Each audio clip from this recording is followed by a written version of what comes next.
Salut à tous, bienvenue dans cette vidéo dédiée aux notions fondamentales dans la topographie et dans les tracés routiers, notamment le gisement.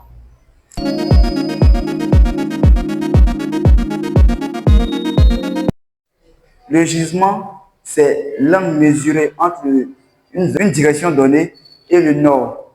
Et sa représentation se fait comme suit. Si j'ai la direction AB, le point A qui est situé ici, et mon point B qui est ici, que j'ai cette direction AB, le gisement de cette direction, c'est que je montre. C'est cet angle-là qu'on appelle le gisement AB. S'il y a une direction comme ça, s'il y a cette direction,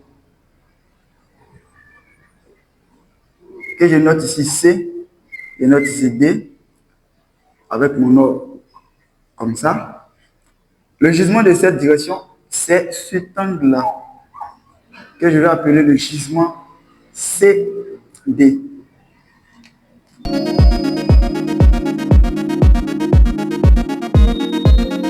Pour la détermination du gisement d'une direction donnée, connaissant deux points connus en coordonnées rectangulaires comme au tableau, c'est-à-dire connaissant le X du premier point qui est le point A et le Y de A, le X de B et le Y de B, la détermination du gisement de la direction AB se fait comme suit. La première des choses à faire, c'est de calculer delta X. Delta X qui n'est rien que la variation des abscisses, à savoir, on sait que c'est le gisement AB on veut déterminer. Donc la direction est bien précise, de A vers B. Du coup, B est ici notre point d'arrivée et A notre point de départ. Donc c'est dans cette logique qu'on va avancer. Donc, quand on détermine la variation, on va faire X du point arrivée moins X du point de départ, à savoir X de B moins X de A. On fait aussi pour Y, le Y, delta Y, qui serait égal à Y arrivée moins Y départ. Et au sortir de ces calculs, on aura des valeurs de delta X et de delta Y. Donc, on va situer ces valeurs dans le repère. Le repère, c'est tout simple. Vous faites un repère quelconque sans valeur et vous regardez ici, ce sont les signes de delta X et delta Y qui vont nous intéresser. Vous regardez, si delta X est positif, selon l'âge de X, là c'est négatif, ici ça fait moins X, et ici c'est plus X. Plus Y, ici, moins Y. Donc, si notre X est positif, vous situez le X qui est là, le delta X ici. Vous regardez la valeur du delta Y. Si aussi c'est positif, vous mettrez là. Et ainsi de suite. Et cette opération va nous faire ressortir 4 cadrans. Et en fonction de ces différents cadrans, on aura des formules qu'on va utiliser pour déterminer nos différents gisements dont on a besoin. Alors, on va suivre un peu comment ça marche. Ici, si on prend le cas où je détermine et j'ai mon delta X supérieur à 0. Si c'est supérieur à 0, c'est-à-dire que c'est positif, et surtout mon delta X ici. Mon delta Y est supérieur à 0, je suis sur mon delta Y là. Et là, je vais faire correspondre les deux valeurs calculées. Donc, on aura un rectangle comme ça. Et là, je trace au milieu, je situe l'angle ici, Ici, quand tu es dans cette partie, c'est-à-dire quoi? Tu as delta X. Lorsque tu as delta X supérieur à 0 et delta Y supérieur à 0, alors on dit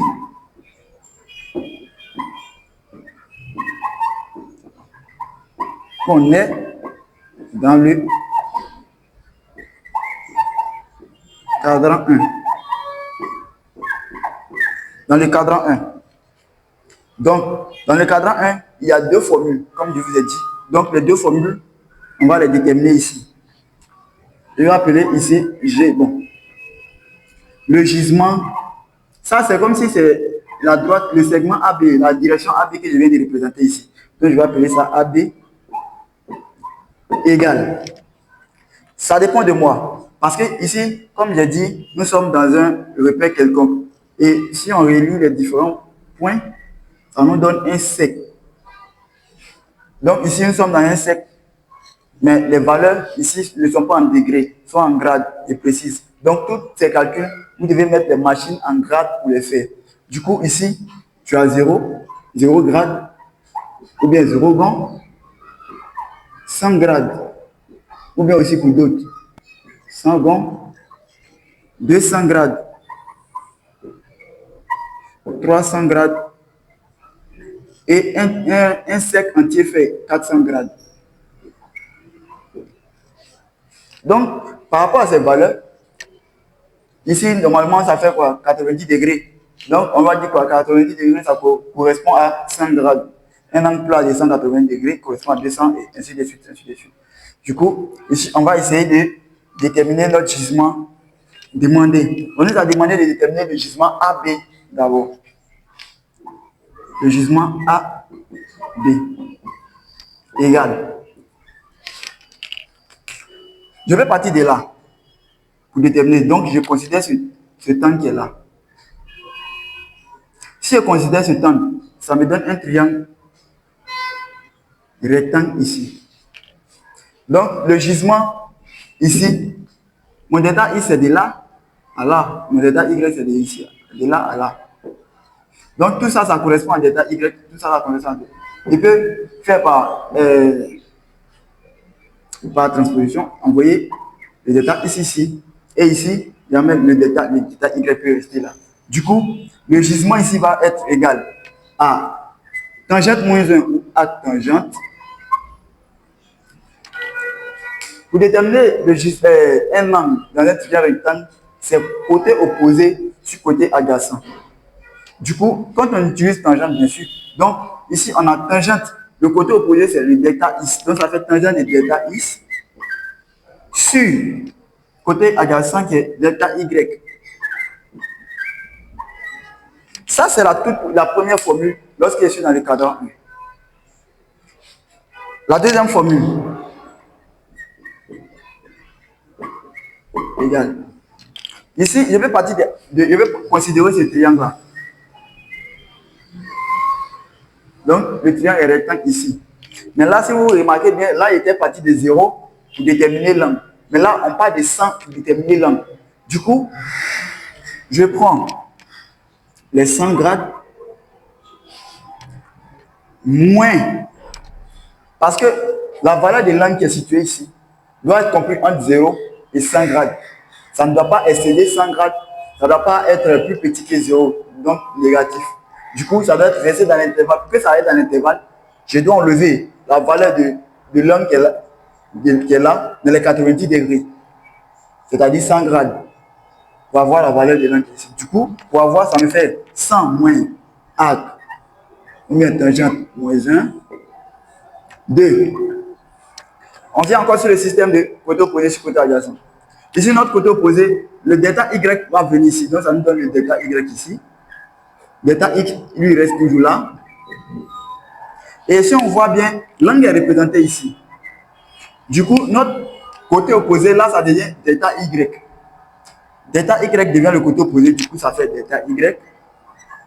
Et delta X devient le côté adjacent, donc ça fait delta X. Voilà. Donc, pour déterminer un gisement, dans le cadran 1, ce sont les deux formules. Mais attention, faites très attention au cadran avant de commencer à les déterminer. Et mettez vos machines en grade et précises. Ok.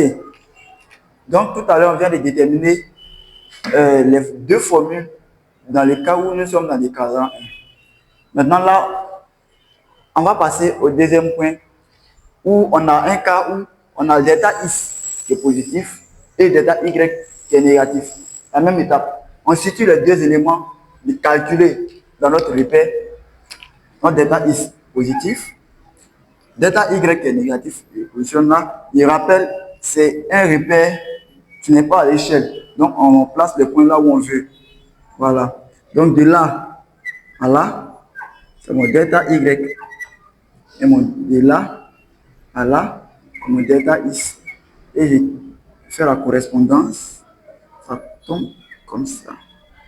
Et je représente, je coupe le milieu. L'angle se situe toujours à ce niveau. Toujours là. Pas ici. Toujours là. Je vais appliquer la même formule. Et je tiens à préciser que lorsqu'on est dans ce genre de cas, on dit qu'on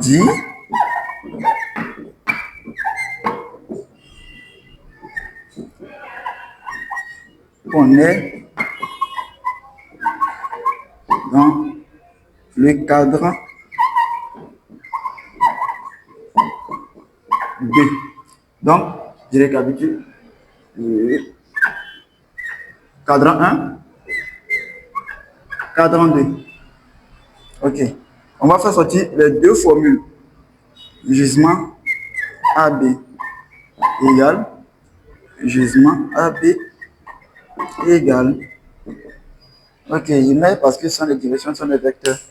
Ok. Là, on a deux possibilités aussi. On peut partir de 100, faire plus tout ça, plus les valeurs qu'on a déterminées pour avoir l'angle, ou partir de 200, faire moins. Parce que dans le cadran 2, la valeur de ton gisement ne doit pas excéder, ne doit pas aller au-delà de 200 grades. Ça doit rester dans l'intervalle 100-200 grades. Ça ne doit pas être plus petit que 100, parce que dès que c'est plus petit, on est dans le cadran 1. Ça ne doit pas être plus grand que 200 aussi. Ça doit être dans l'intervalle. Donc ici, pour avoir, il veut partir de 100. Donc si il part de 100, on va faire 100. Il fait très attention aussi. On veut faire un plus. Or, on doit faire le rapport d'un élément qui est un signe négatif sur un élément qui est un signe positif. Donc là, ça sort obligatoirement négatif. Donc, il faut faire très attention. Si tu mets plus parce que tu es en train d'augmenter, à cause du moins qui est dans la formule ici, ça va réduire les 100 et tu vas te retrouver dans le cadran 1. Donc, pour corriger cela, on met déjà un moins ici, histoire de contrer le moins qui vient avec les delta X et les delta Y. Donc, on fait moins arc tangente, ou bien tangente moins 1 de quoi? On va venir. Je vais considérer mon premier triangle qui est ici, qui est rectangle ici. Et ici, l'angle est là. Le côté opposé, c'est ici. Le delta Y, parce que le delta Y est là, c'est la même valeur qu'ici. Donc, delta Y, donc ça me fait delta Y sur le côté adjacent qui est ici. Le delta X. Ça, c'est lorsque je parle de 100. Si je parle de 200, ici, c'est tout simple. Je vais réduire 200. Or, la valeur qui vient après le signe qui est entre 200 et arc tangente, c'est moins. La arc tangente de delta X et delta Y, ça sort moins. Donc, là, je n'ai plus rien à faire. Je mets mon plus pour que le moins qui vienne puisse avoir de l'effet sur les 200 et les réduire au maximum. Donc, ça me fait plus arc tangente 2. Ici, je viens dans mon tableau encore. Je considère sur le deuxième triangle qui est ici, qui est rectangle ici, le deuxième triangle qui est ici. Le côté opposé, ici, ça devient mon delta X. Donc, ça fait delta X sur delta Y. Donc, quand tu es au niveau du cadran 2, voilà les deux formules à utiliser pour déterminer le gisement d'une direction quelconque. Ok, tout à l'heure, nous avons déterminé les deux formules lorsque nous sommes dans le cadran 2. Et là, maintenant, nous passons au troisième cas, qui est lorsque on a delta X qui est négatif, delta Y qui est négatif. Dans ce genre de cas, on va suivre la même procédure. On va situer nos deux éléments, delta X qui est négatif ici, le côté négatif, donc tout ça, le delta X. Et le delta Y va se situer ici. Donc là, nous sommes dans le cadran 3. Donc, dans ce genre de cas, on dit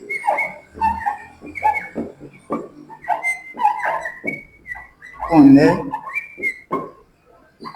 dans le cadran 3. Gisement AB égale gisement AB égale. Ok, on va venir faire la même chose. On va relier la correspondance entre nos deux éléments. Relier les deux, tracer ça et former nos différents triangles. Et représenter nos angles. C'est important de savoir où sont situés les angles. Ok, donc comme je disais, ici c'est delta Y et ici c'est delta X.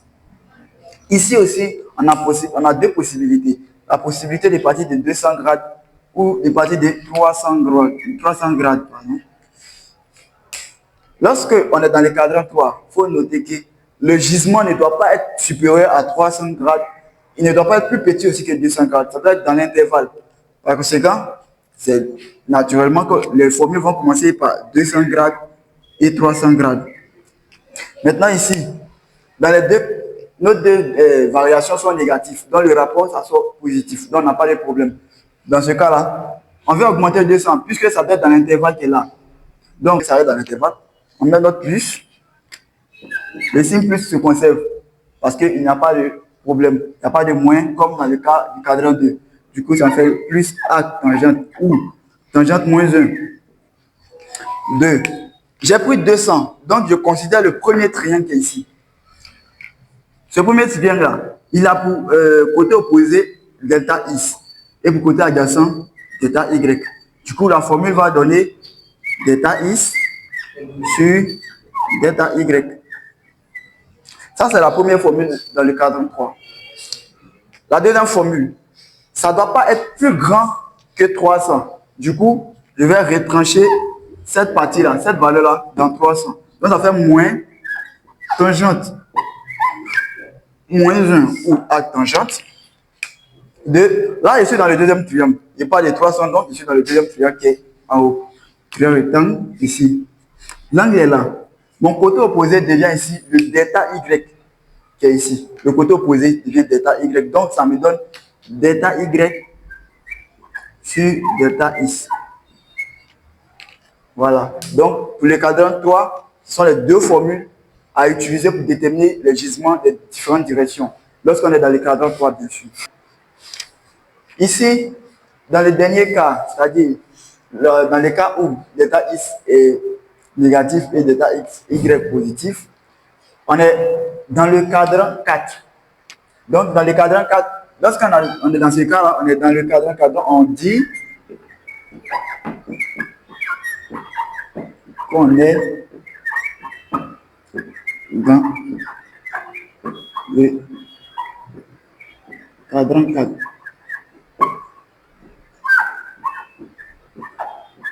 Un chiffre romain, bien sûr.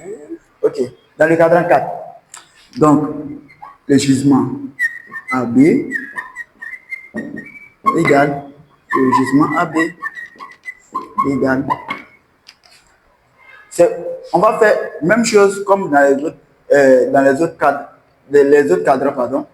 On va représenter nos différentes valeurs calculées. Le delta X est négatif, se représente ici.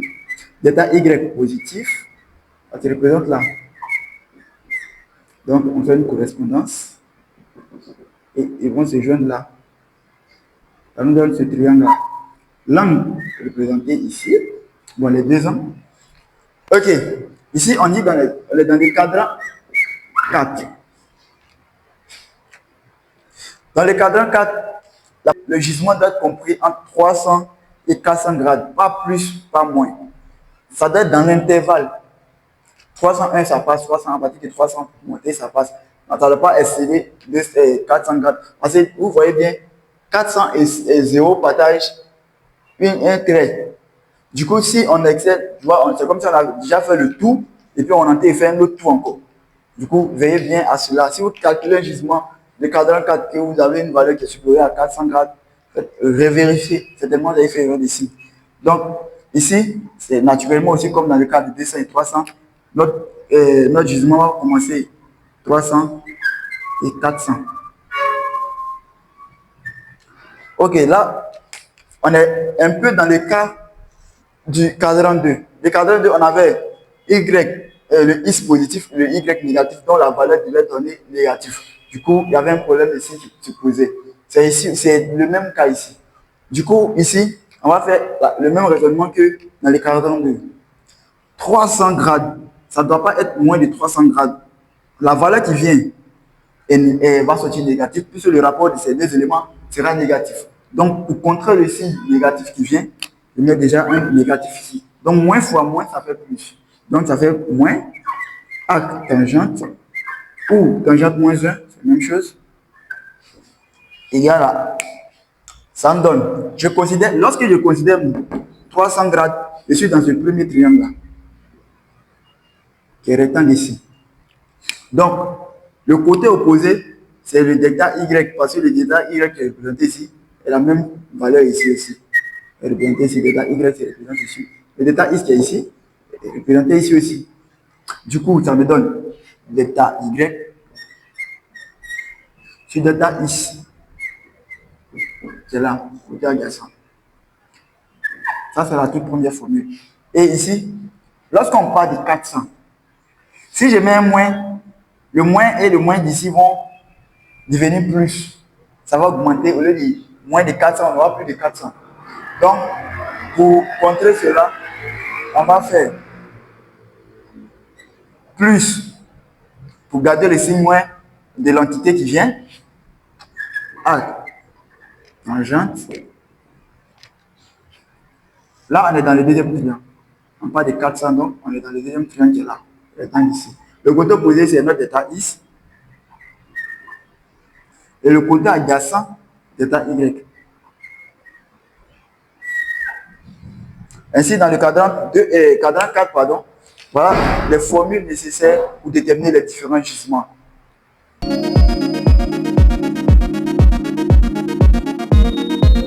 Donc, avec les coordonnées rectangulaires, on a déterminé le gisement AB dans tous les différents cas possibles. Voilà. Maintenant, là, on va voir maintenant le gisement BA. Donc, tout à l'heure, je vous parlais de la représentation. Je vous ai représenté deux types de directions. Cette direction-là et cette direction-là. Et on a appris à représenter les différents gisements. On a dit que ça, on donnait ça. Et le nord est là. Et lui, là, son gisement se représentait comme ça. Considérez le nord comme ça. OK. Donc, c'est sur cette base qu'on va déterminer le gisement BA. On a un vecteur AB qui est là.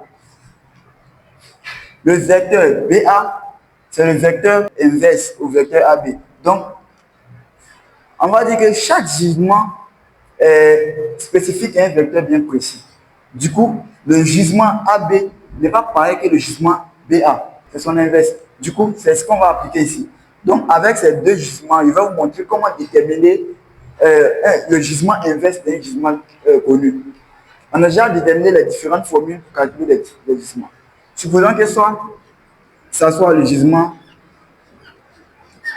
AB qui soit représenté là.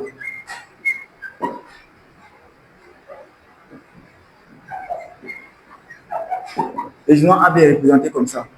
Et ça, on va B. Là, c'est la représentation du gisement BA. Et si vous remarquez bien, la seule différence entre les deux, c'est cette petite partie qui s'ajoute là. Ce temps plat là.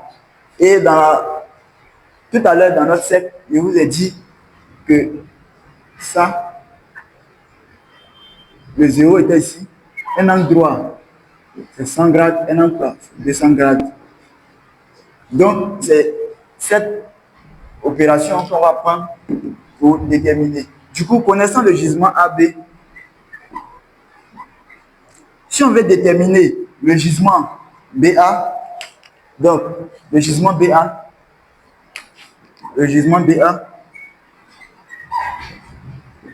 sera égal à cette partie-là, plus la petite partie qui est ici. Donc, ça nous donne cette partie qui représente le gisement AB, plus, ici c'est un angle plat. Et ici, je vous ai dit, lorsqu'on fait ça,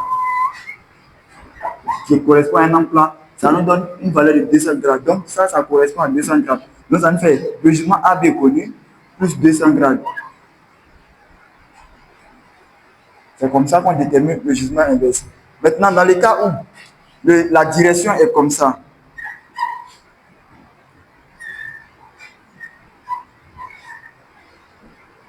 si ça, c'est notre gisement AB. C'est-à-dire que notre AB est situé dans le cadran 3. Voilà, dans le cadran 3. Alors, notre gisement inverse sera situé dans le cadran 1. Donc, ça nous donne, pardon, B ici.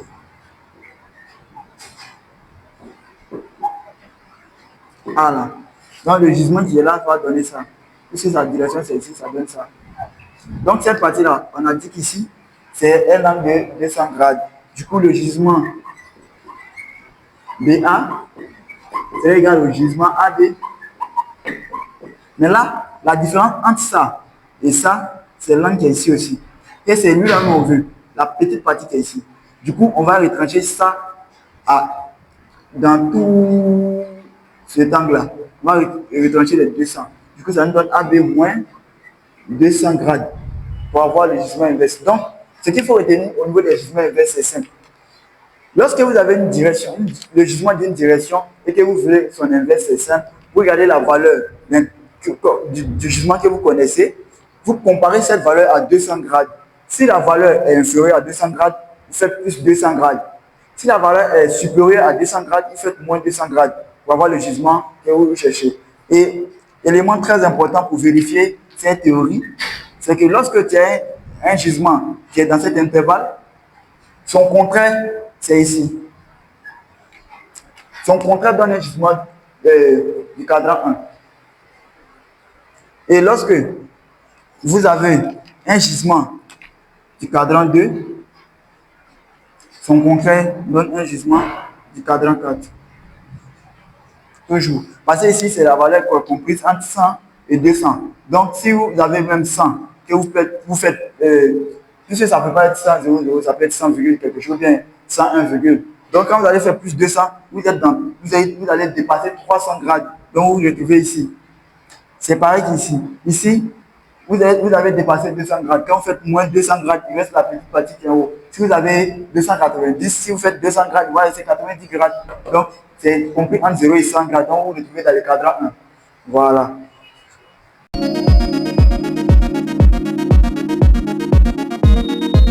Aujourd'hui, nous avons vu ce que c'est qu'un gisement. Nous avons défini un gisement. Nous avons appris à représenter un gisement et déterminer un gisement. Et nous avons vu que pour la détermination des gisements, nous avons 4 cadrans composant 2 formules que nous avons appris ensemble à ressortir. Il est important d'apprendre à les démontrer. C'est très important. Et nous avons vu aussi comment déterminer le gisement inverse d'une direction bien donnée. Merci d'avoir suivi. N'oublie pas, si tu as aimé, de nous laisser un pouce, un commentaire pour nous aider à nous améliorer et abonne-toi si ce n'est pas encore fait. À bientôt.